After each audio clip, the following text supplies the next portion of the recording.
Welcome to AgritourismWorld. We're the organization that brings marketing and sales to farms across the nation. AgritourismWorld is an organization of 3,600 farms and markets that all welcome visitors to their farm, their market, their stand. And we bring the tourism aspect of the travel industry into the farm and agricultural world. Today, we're going to talk about a survey that has been done of travelers that visit farms and markets in agritourism, and how we can use the results of that survey to better influence your travelers and help you build your tourism market.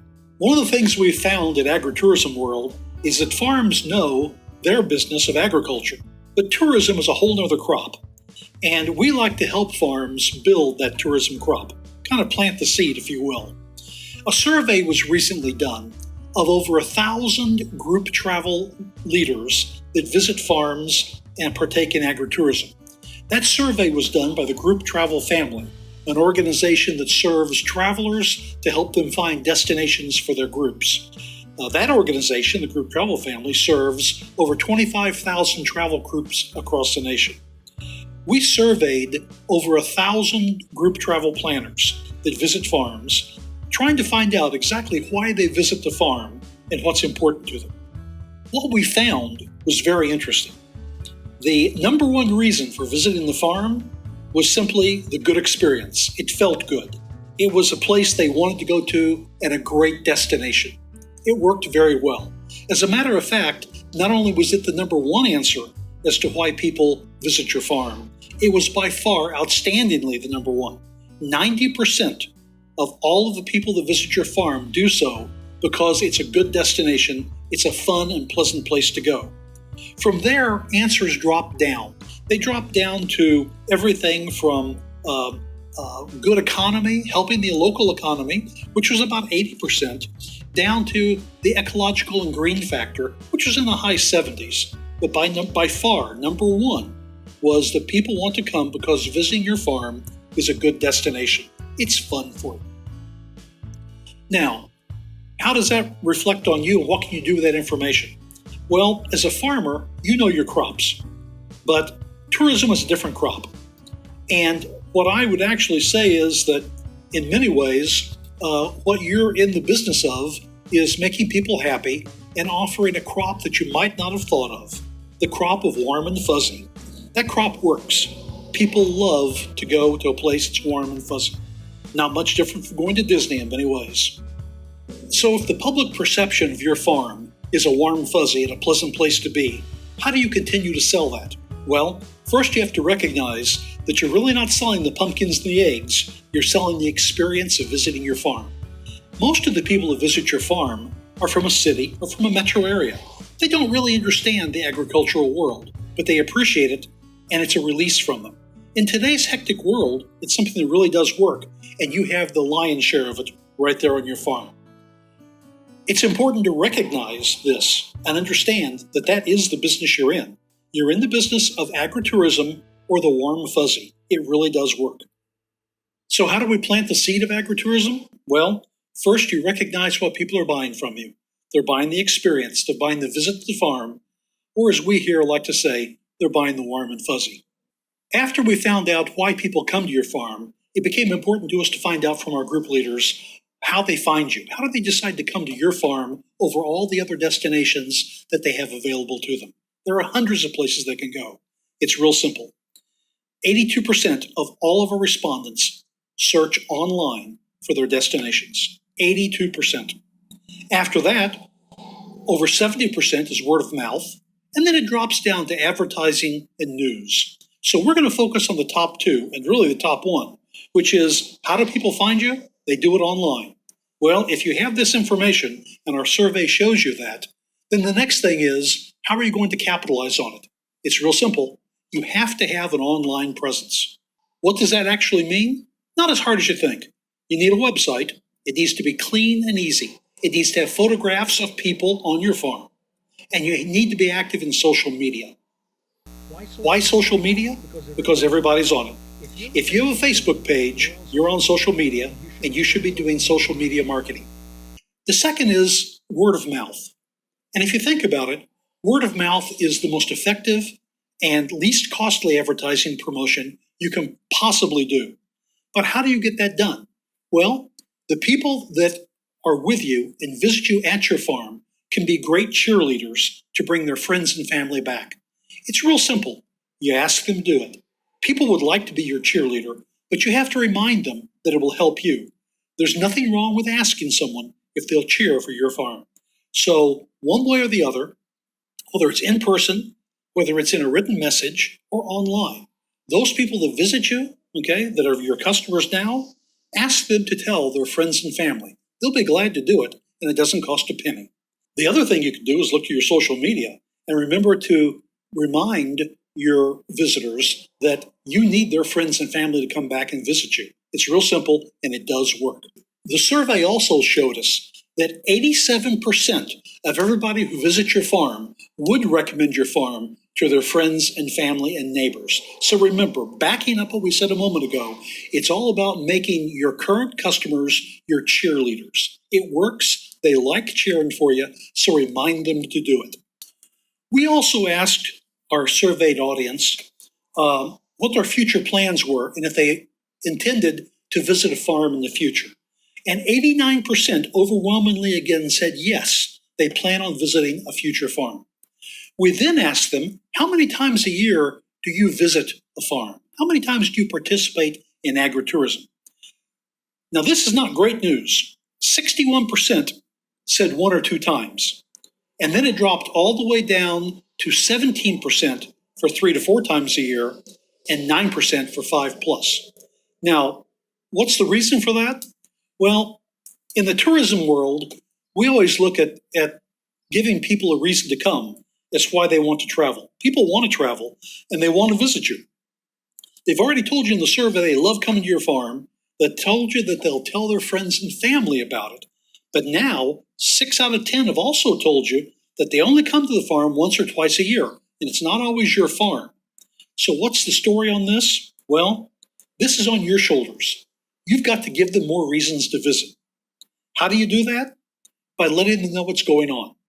I was at a farm recently where a great big placard on your way out showed me the schedule, simple chalkboard, showed me the schedule of everything that was coming up in the next 3 months. Not for the whole year, the next 3 months, 90 days. It was a 90-day calendar of why I should return to that farm. Why do I think that's important? Because really, you plan out a long way in advance as a farmer. I understand that. But in the tourism world, on a one-day trip, 90 days is plenty. I'll forget anything else. Give people the short picture of why they should return. What's going on? What are you going to make special for them? And why should they mark that date on their calendar to return to your farm? You'd be surprised how well it will work. You'll be surprised how well it will work. The other thing is, with your 90-day calendar of what's going on, is to post it online. Post it onto your website. Post it onto your Facebook pages. And if you haven't built an email list of your clients, of your visitors, begin to do so. People will be glad to give you their email address. Just don't release it to anybody else. Let them know it's going to be confidential. And then without bombarding them, you can keep your schedule in front of them and keep them interested. It really does work. If you give them a reason to come back, they will come back. Do it on site by telling people that what's coming up. Encourage the word of mouth. Keep that word of mouth in the website and on social media. It'll build your business. Now on the Agritourism Report, we get into the real meat, and that is the money that's spent with you. We talked to our surveyed audience, and we asked them, what percentage of you made a purchase when you went to the farm? Good news for you, 96% of everybody who visited you bought something with you. That's great news.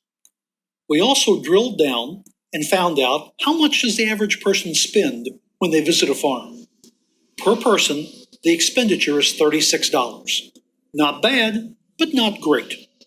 Now, you know that people are coming to you, and you know that 96% of them are going to spend money with you.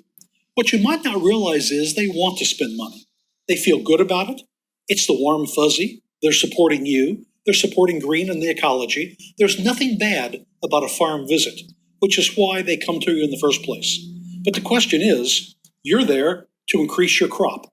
Just like growing more corn, growing larger animals, you're there to increase your tourism crop. And your tourism crop can be increased in one of two ways: more visitors and more money being spent by those visitors retained by your farm. So how do you increase this cash crop? First of all, I'm going to say something to you that might surprise you. You may be giving it away. You might not be charging quite enough. Remember, charge what you're worth. People will pay it. I know that a lot of people think that in the farm business that, well, a hayride's almost free, it's not worth much, but it is. I want to tell you a story about a Nebraska farmer who was an extremely large farmer who was opening his farm up to tourism. And he was shocked that people paid $10 to get on a wagon of hay and ride it around his fields. By the hundreds, they paid him $10 to do that. He was shocked. He lived in the world of agriculture. I live in the world of tourism. $10? The average cost of entering Disney World right now is $200 per day per person. And folks, they don't sell much different than what you sell. They sell fantasy, they sell a dream, and they sell the warm fuzzy. Not much different than what you're selling. So don't be afraid to charge for what you sell. They will feel good that they're paying for it, and they will actually maybe even buy more. Remember, there is no price tag on the warm fuzzy. So look at your prices, take a careful look at them, and decide if maybe it's something you need to increase. It's the easiest way to increase your profitability on tourism. I go back to a story years ago that I was told about increasing prices when Disney was selling tickets at $15 a person many years ago. And they raised from $15 to $21 and grew by 50%. Nobody cared. They paid for the warm fuzzy. So don't be afraid to charge for your services and recognize what you have as a true value in tourism. Our purpose here at AgritourismWorld is to help you market and sell tourism, to grow that tourism crop, bring in more people, and to at the same time increase your profitability and cash crop of tourism. It's a wonderful thing, and it can be done by every farm across the nation. If you're watching this video, you've already taken the step of entering agritourism and looking at the tourism crop, and you have to start thinking of it as a tourism crop. So to recap what we've done here today and help you market and sell more tourism and bring more people to your farms, we touched on 5 subjects. I'm going to recap those very briefly because I want you to think about them and see how you can increase your business at your farm. Number 1, this report showed us that people want to come to your farm because they enjoy the destination. They like the warm fuzzy. Look around your farm and focus on that. And remember, yes, you're selling pumpkins, eggs, and honey, but the reality is you're selling an experience. You're selling the warm fuzzy that these folks can't get anywhere else. It's a wonderful product you have, and it's exclusive to you. Number 2, got to help them find you online. Why online? It's basically free. Social media, your website, email addresses from the list you build. Social media, website, email addresses that you've built. That is your marketing. Not your sales, that's your marketing. Okay? And it's basically free. By the way, if you're having trouble with your website, just get a 13-year-old kid to help you out. It'll work every time. And number 3, don't be afraid to encourage cheerleading. People love to be cheerleaders. They liked your farm. They want to help you. There's nothing wrong with it. Everything about visiting your farm is wonderful. So tell your people to help you out by spreading the word or cheerleading to their friends and neighbors. It works every time. They love doing it. Don't be bashful in asking for it. Ask for it in person at the farm. Remind them as they walk out the door with a sign, tell your friends and neighbors. It works. Do it online and do it on your email blast out to these people. It really is important to increasing the number of visitors you get to your farm. Number 4, give them a reason to return.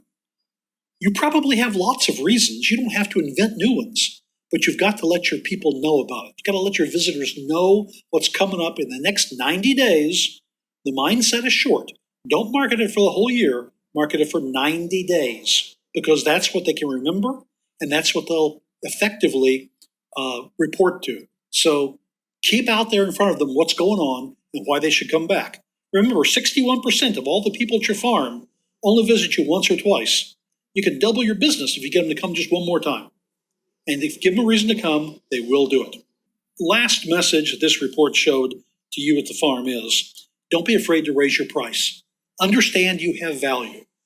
I visit farms all across the nation, and the one thing I see is, quite honestly, they don't charge enough for their services. A hayride might only be worth $1 to you, but it's worth $10 to someone else. A hayride combined with a bonfire, combined with all the different things you can do throughout the year, is priceless. It truly is priceless. And the last message I have for you on this is, look at those 5 points. Think about how they can work for you. If you use one or two of them, if you only initiate one or two of them, you'll have a winner and you'll increase your tourism crop. I encourage you to go online at AgritourismWorld.com and download the survey to give you all of the information. It is agritourism.com. It's a free survey that will show you what people are thinking about visiting your farm. So please go online, download it. It's yours, spread it around. It's not proprietary. You can use it any way you want, as you can with this video. We don't try to protect anything or keep anything private here. So again, recognize you're the warm fuzzy. Reach people online and have an online presence. Encourage those cheerleaders. Give them a reason to come back and look at your prices. You might be able to raise them. I wish you the best for the tourism crop for the coming year, and thank you so much for being with us here at the AgriTourism World Summit.